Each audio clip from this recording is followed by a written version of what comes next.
Welcome to View from the C-Suite, where we have candid conversations with female executives about key business challenges, career advice, and more. This series is brought to you by Wong Doody, the Global Experience and Design Unit for Infosys. I'm Skylar Matson, your host and president of Wong Doody. Good morning, good afternoon, and good evening to our global audience tuning in. One of the best things about 2021 for me was having the opportunity to talk with an amazing group of women leaders in our program, View from the C-Suite. While our topics ranged from leading through change to the human experience of healthcare, we asked every guest for general career advice. The responses were so varied and informative that we decided to devote an entire episode to the wisdom of these accomplished and experienced leaders. Since this isn't live, we won't be taking audience questions, but we do invite you to share your thoughts and your favorite moments on social media with the hashtag we always use, Women Empower. We've arranged the content into themes that came up repeatedly. These include how to build trust with your team, why this moment in business is especially opportune for women of color, imposter syndrome, handling mistakes and failure, and what we learned about empathy working remotely during the pandemic. The first theme is the importance of passion, purpose, and hard work in building your career.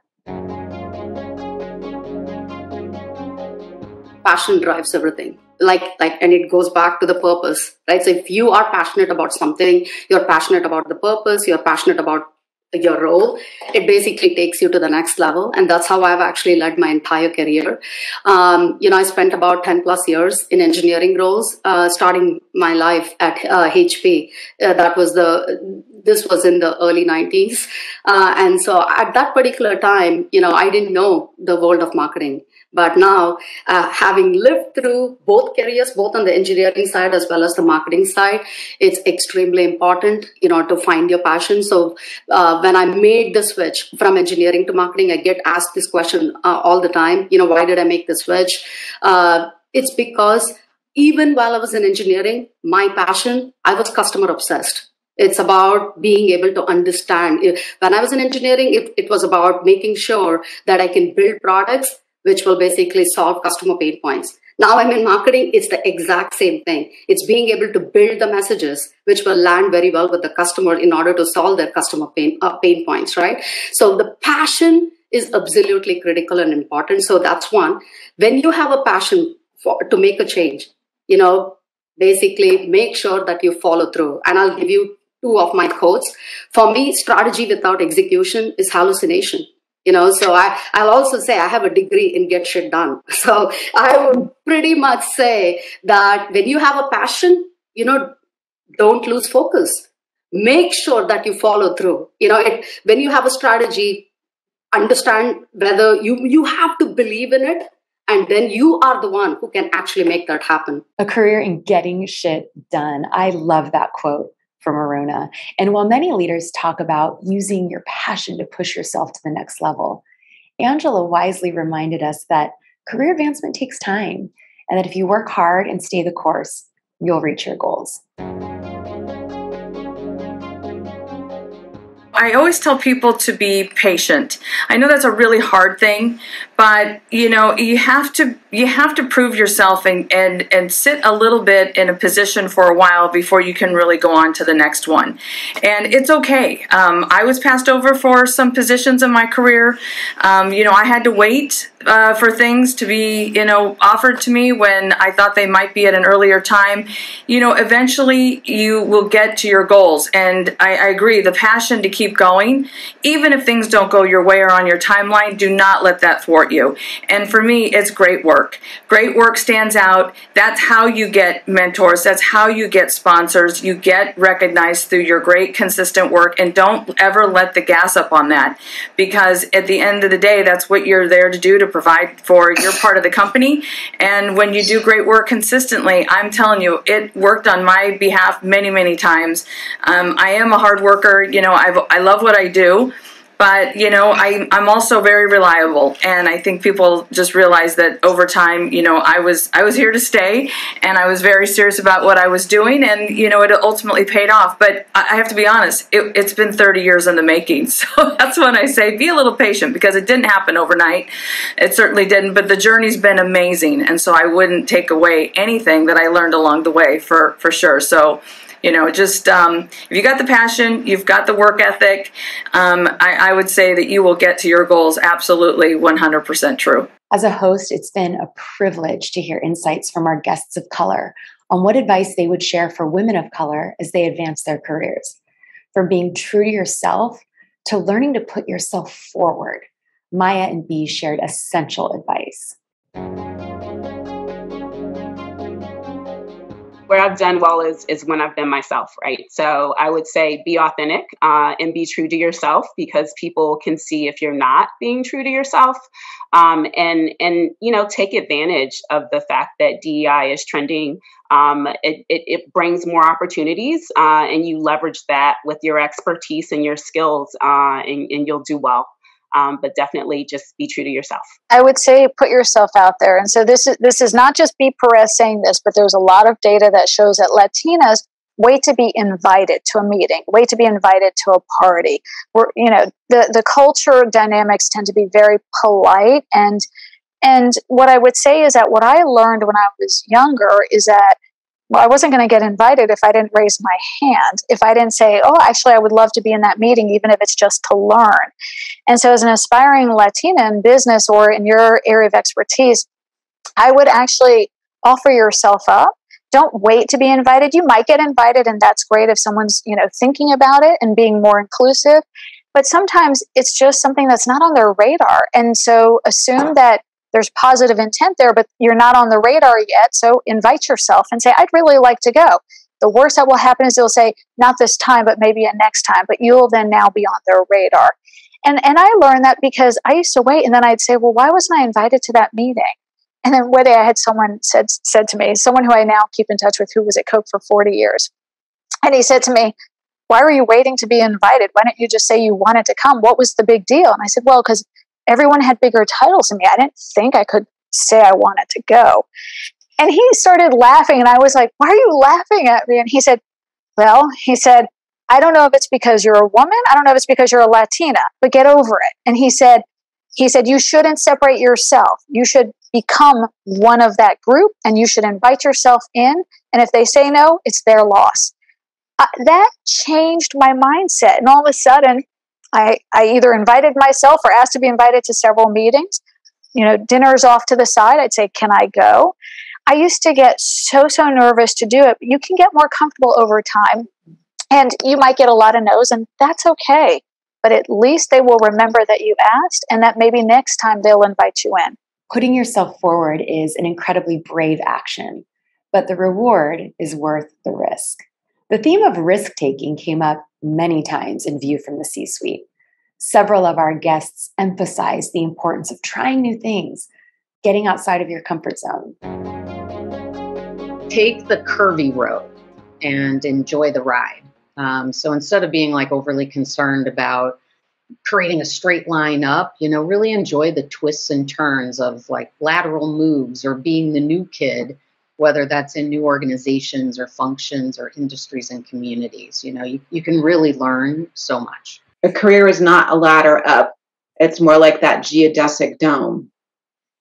Take risks, move outside of your area, work in marketing or IT or in a startup or in accounting. It makes you such a stronger, better person with empathy, because you see things from another perspective. Makes you far more marketable in the end, because you show that you are versatile and can do many things. What's the worst thing that can happen? Okay, the worst thing that can happen is I lose my job.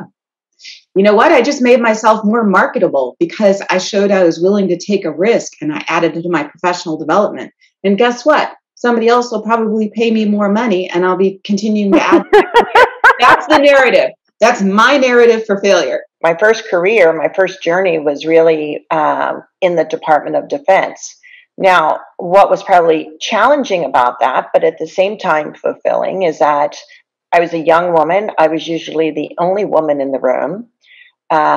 It taught me how to really build my own self-confidence in terms of being an active participant in the room. And many times I get the question, well, how do you do that? And I think it becomes getting really good at what you do, your trade craft, what you're hired to do. And then at the end of the day, you ultimately have to deliver results so that you're driving an impact. And you got to be able to communicate not only your expertise, but what those results are. And the more you do it, the easier it gets. So that was a great learning experience. And to my point earlier, when you take those risks and you step out of your comfort zone is usually when you're going to find the greatest learning and the greatest rewards by doing so. Interesting enough, as I left DOD and I went to academia and then I went to high tech, I was still the only woman in the room for the most part. But one of the risks that I did take is while I was at Intel, I left the IT side and I went over to run a P&L in the data center group. So I ran a business for enterprise and government. I was terrified. They spoke a whole new language that I didn't even know on the data center group side. But I look back on that experience of 3.5 years and I grew and learned so much.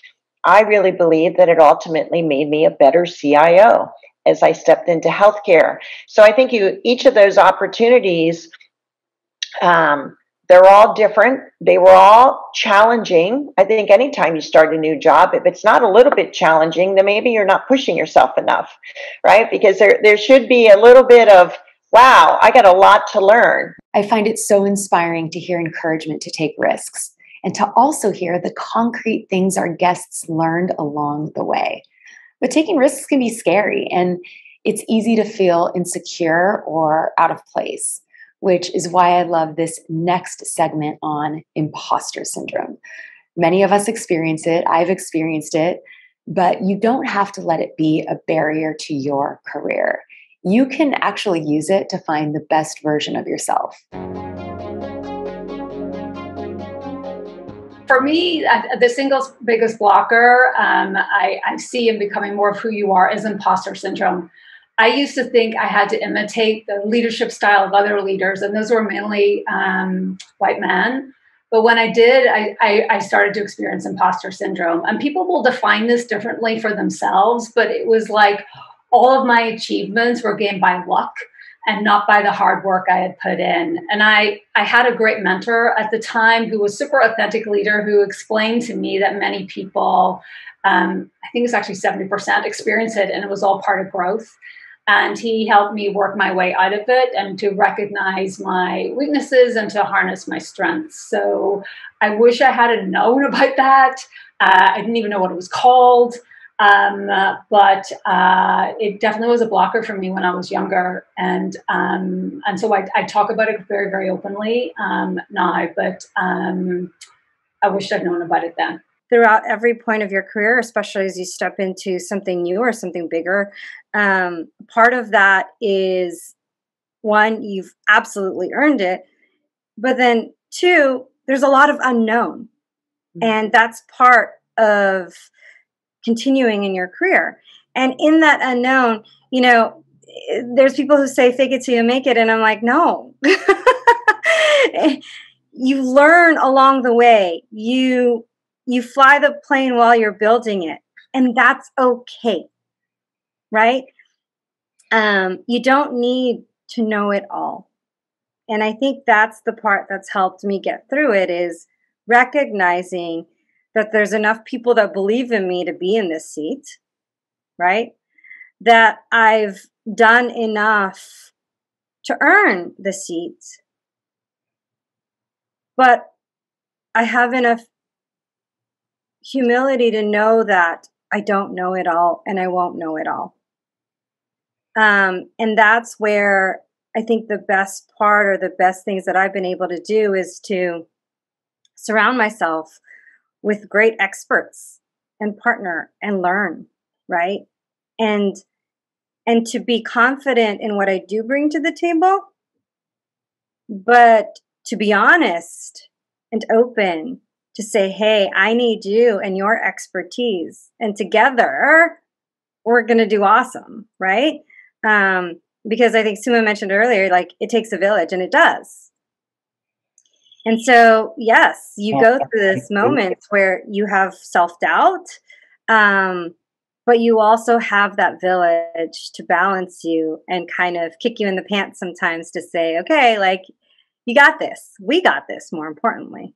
And that's how you kind of pick yourself up together. And ultimately, nobody ever wins on their own. And so just making sure that you have the right surround sound and the right people, where you can be that rock for them and they can be that rock for you. Finding your village, finding the right people to surround you is so incredibly important, whether it's your family or your colleagues who build you up and help you get the work done. A number of our guests also talked specifically about the importance of finding the right mentors and building a network as a key to career growth. Find a mentor and a sponsor. There is a difference between a mentor and a sponsor. Mentor is someone who is there for you in order to basically give you guidance and coaching. You could have multiple mentors across the board. They could be internal within your company. They could be external within your company. You basically go to them in order to get guidance based upon their experience in order to solve certain challenges you might have. But a sponsor is completely different. Sponsor is someone who's an advocate for you. It's awesome if you can find a sponsor internally within the company, because that particular person will be a huge advocate. And it doesn't matter whether it's a male or a female. It's about the level of opportunity they have in order to influence and advocate for you. So again, make sure that you are able to find mentors and sponsors earlier on in your career, which will make things much more easier, and you'll have the opportunity to bounce off ideas. And last but not the least, there is this concept called breaking the glass. And so I actually have gone through that a couple of times earlier on in my career. So when I used to basically, passionately advocate for something, it would be viewed as, she's breaking the glass. If somebody else actually made the comment, especially if it's a male, it was like, it's acceptable, right? So how do you basically drive a balance between that? And I'm a firm believer that you have anything you do it respectfully. But at the same time, when you get a pushback that you're breaking a glass, ask for examples. And that's what I actually learned, because people will make offhandish comments saying that, okay, she breaks the glass. So give me an example of what you mean by, why do you think I'm actually breaking the glass? And if there is a genuine example, it's okay to course correct, right? So it's an important part of the learning. You have to have an open mind in order to basically change behaviors as well. But don't just take that verbatim across the board. You need to have the ability in order to, respectfully challenge people when you basically encounter certain situations. And so, as women, and I'll speak for myself, it was very difficult for me to learn how to be vulnerable. And what I found later in my career is that there is greater strength in the ability to be vulnerable, with the right type of vulnerability in the right place. And having a mentor that you can be vulnerable with and be honest with is going to be the most powerful kind, because then they can be honest with you. And it is in that honesty where you get more personalized feedback, advice. And as think about marketing, like, the more personalized and customized it is, the more effective it is. Well, it's the same in navigating your career, right? There are the truisms that exist, and then there are the truisms that hit home, because I am who I am and you are who you are. And the nuances of the feedback from a mentor is what can help take you to the next level. So finding that, going back to the first question, I think first and foremost, lean into your network, right? And say like, hey, this is something I want to help myself with. Do you know anybody that can be really good at that, or can be really good at providing that perspective? And you know me in terms of the type of person I am and the type of person where I best hear people. And so is there someone that you could recommend that I just talk to? I think be vulnerable enough to extend and ask, and then be open to the type of people that they're going to recommend that you may have never thought you would have wanted to speak with or connected with.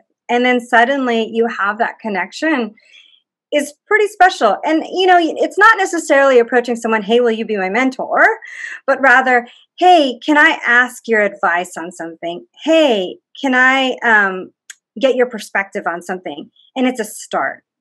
And then you start with that type of conversation. And then if it clicks and there's chemistry, then naturally both you and that person will want to keep engaging. And then you have a real natural mentoring relationship. Maintaining connections and personal connections with people is so important, like not just looking for career advice, but personal advice and growth. I've done a lot better at that as my non-30-year-old self than I did in my 30s. But I do treasure the relationships I was able to foster and develop throughout my 30s as well. So I would say people don't do that enough. And I when I think about kind of even my time at Pfizer, what's been critical and key to my success is just connecting with my colleagues. And as difficult as it may seem that it would be in a virtual space, you just set up 15-minute coffee chats, and you can do that with anyone, or a 15-minute phone call just to catch up and see how people are doing and get advice. So, and always ask for advice and listen to it. I mean, I think as certainly as women, you know, the networking piece, a lot of people are like, oh, why do I have to do this networking piece? But if you look at that networking piece as an opportunity to build relationships and make connections, then I think your approach is, you know, much differently. And those connections, and this is the beauty of social media, frankly, I have connections back to my very first jobs coming out of college, because of the power of social media and the ability to keep those connections or reconnect. So the power of networking, start immediately while you're going to school, build that network. And I think of networks in, you know, almost 3 different tiers: an operational network where you engage with folks day to day to get your job done, and those relationships are so critical. We then have a development network of opportunities. I love how Maya said, if you want to learn something, set up a coffee chat, set up a one-on-one with something and say, really, I'd love to learn more about this. Can you tell me what you do, and how that could be applicable to possibly growing your career? And then there's a strategic network I like to think about of, where do I want to be 5 to 10 years out? So I think the power of that networking, the power of building relationships cannot be underestimated. Great advice from Lisa to think about strategic networks as an ongoing discipline. Another important discipline is routinely asking for help and feedback. As you get further along in your career, it's easy to think that you have to take everything on your shoulders. You have to figure everything out on your own. But the best leaders ask for help, and they ask for input from their teams. Don't be afraid to ask for help. Right. And I think the day that you said it, I was like, actually, that's true, because many times, especially, you know, I look at it from a gender standpoint, right? We don't want to, because we feel like we've got it all, got to take it all on the shoulder. There's still a number of times now that I have to go put my shoulders down because I'm carrying so much. And I realize that I have to consciously bring my shoulders down because I'm not asking for the help. Right. And I reflected that afternoon. So thank you for that advice, because I'm actually practicing as well. I reflected and go, if I had asked earlier on, where would my journey be? I'm totally happy and content and, you know, blessed and lucky to be where I am today. But just imagine if we had asked a little bit more. If I knew what I knew now then, you know, I think I would have done a whole lot differently. So I think the biggest advice is do ask for help, but not to be scared to actually ask for the help and tell people where you want to get to. What is your end destination so we can help you, right? Don't just ask for help. I just want to be. But what's your end destination? And be willing to have the ears to hear the advice, because some of it's going to be hard, right? Some of it may be things we don't want to hear, like, I'm not as good as you really think I should be. You know, feedback is a gift, but we have to be open to it. So those are my 2 or 3 things that I would say would be the biggest advice. I think becoming a leader is a process. You know, it doesn't happen in one day. So there are multiple. First of all, there are multiple ways of doing it. I think it's really important to get comfortable with the fact that leadership is a journey, and to become really adept at asking for and receiving feedback. It is a really fast way to build trust. I have been next to, in my career, many executives who, after giving a speech, will, you know, or chairing a meeting, will turn around and say, you know, how did I do? And I've come to understand there's a lot of power in that question, you know, and so to me, the best leaders use that feedback to continually sharpen their game. But what it also does to the people around you is that it starts to build trust really, really quickly. And feedback is hard. You know, it's hard to, it's difficult to give, it's difficult to receive.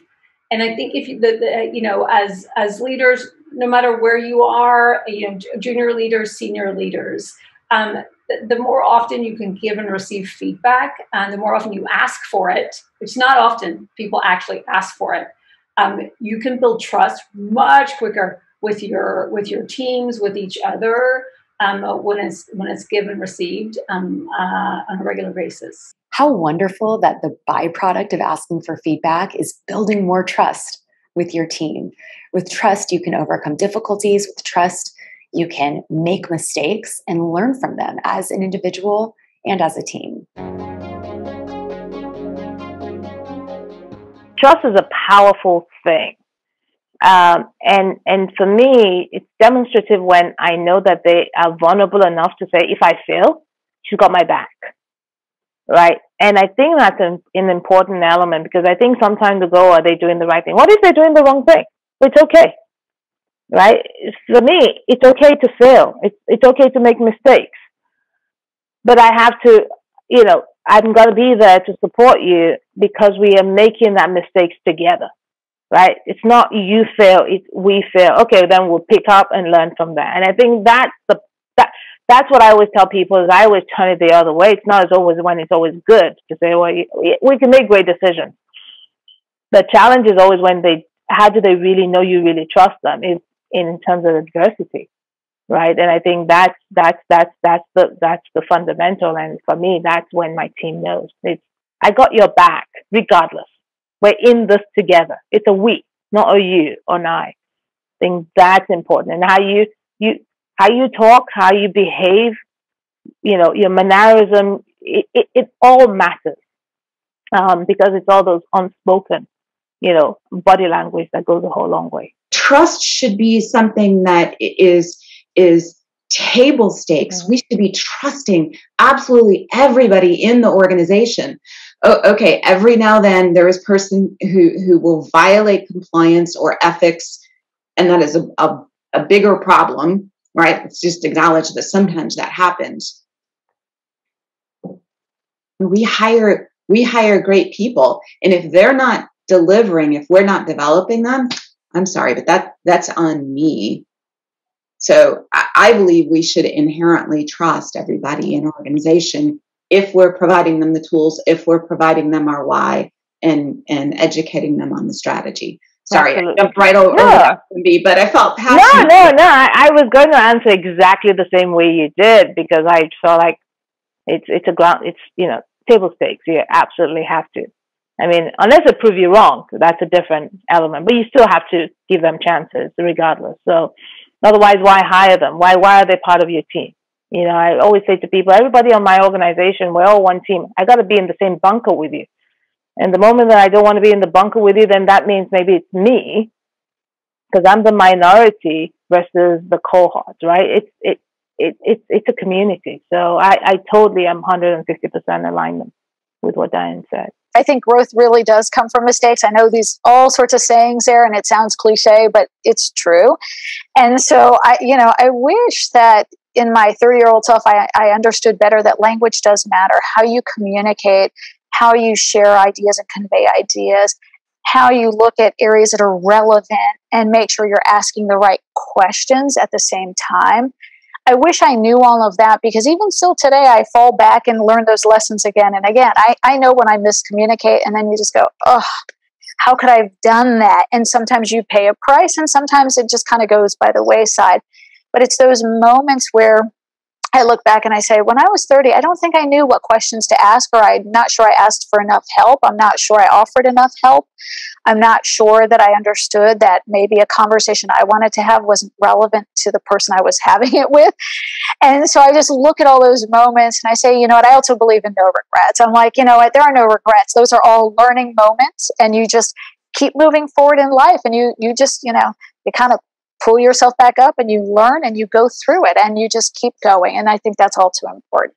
It is so important. You said language matters. And in our last episode, Diane Schwartz said words matter. Same thing. And I've had those moments where I've just fired off an email and I'm like, no, there was such a better, there was such a better way to do that. And I think sometimes we're moving quickly or we're just trying to get things done. And that reminder, language matters, how we communicate with one another. That's all we have. And especially when so much of the communication in the past year has been in email and it hasn't been, I'm going to walk over to their desk and have this conversation. We have to be careful. We really do. Yes, we do, because language communicates intent.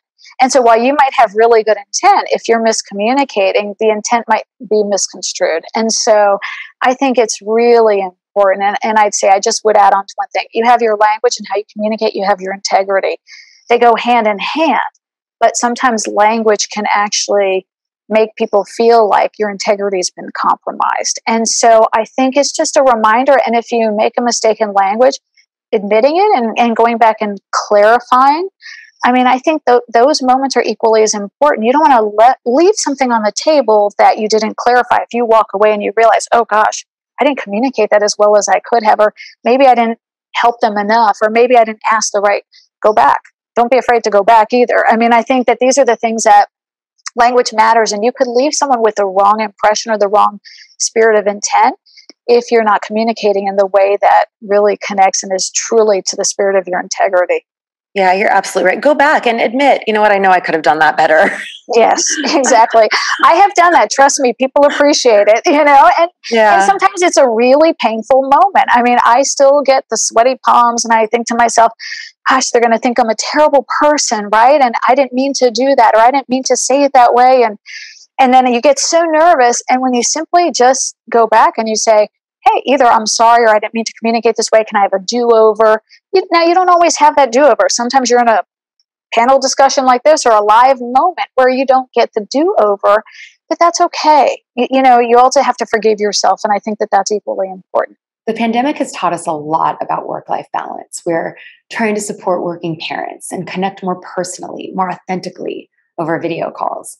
Even though we've been working apart in many unique ways, we've also been brought together. The pandemic taught us a lot, right? And so all of a sudden with the pandemic, digital tools have enabled all of us to communicate more.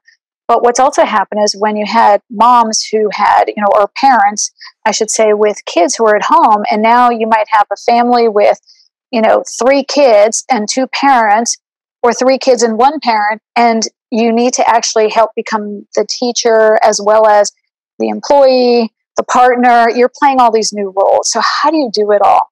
And so what we found is that we didn't, in the beginning, I think we said, well, our people will give flexibility. They'll be understanding. And while we believe everyone wants that, we realized that we needed to be better for these women and put processes in place to help them. So they didn't have to just rely on, do they have a good manager, or does this person have enough empathy to allow them that time to do what they need to do?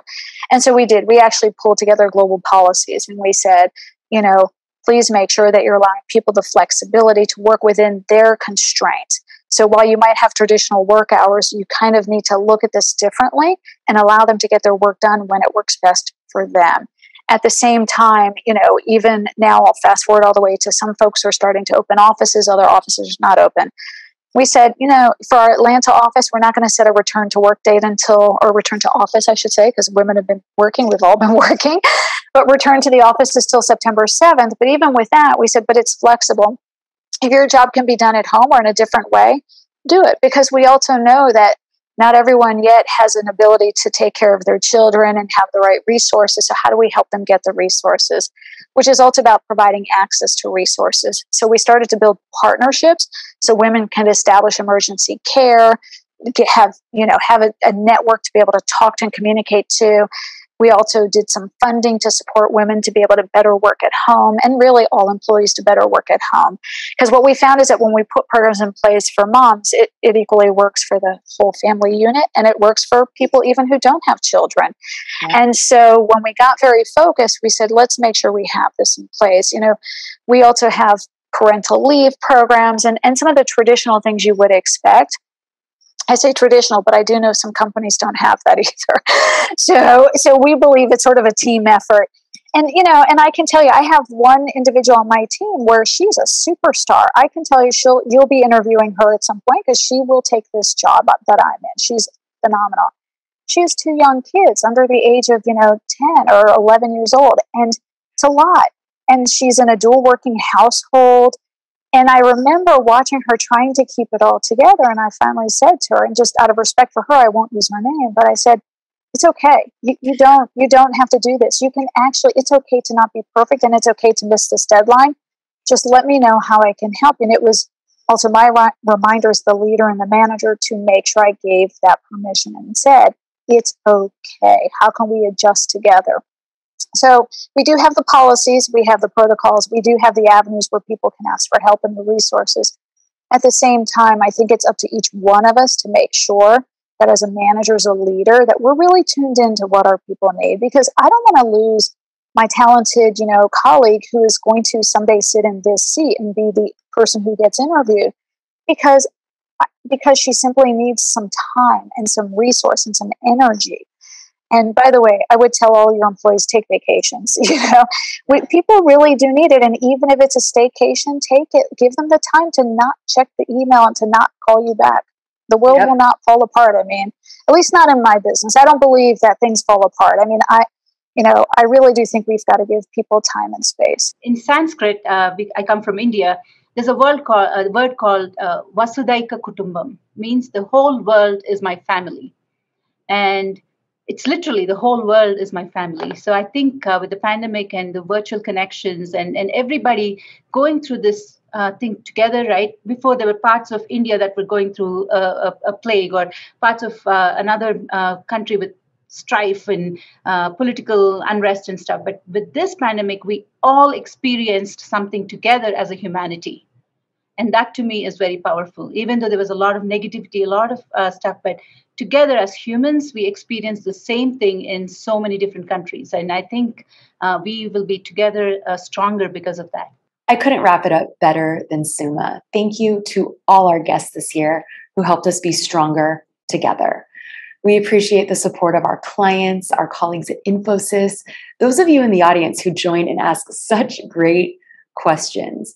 And of course, the team at Wong Duty who helped me bring these programs into the world. We hope you can join us in the new year when we feature guests from Europe and our other global studios as we continue discussing the view that women have from the C-suite. To find out more about Wong Duty's work transforming businesses through human experience, go to wongduty.com.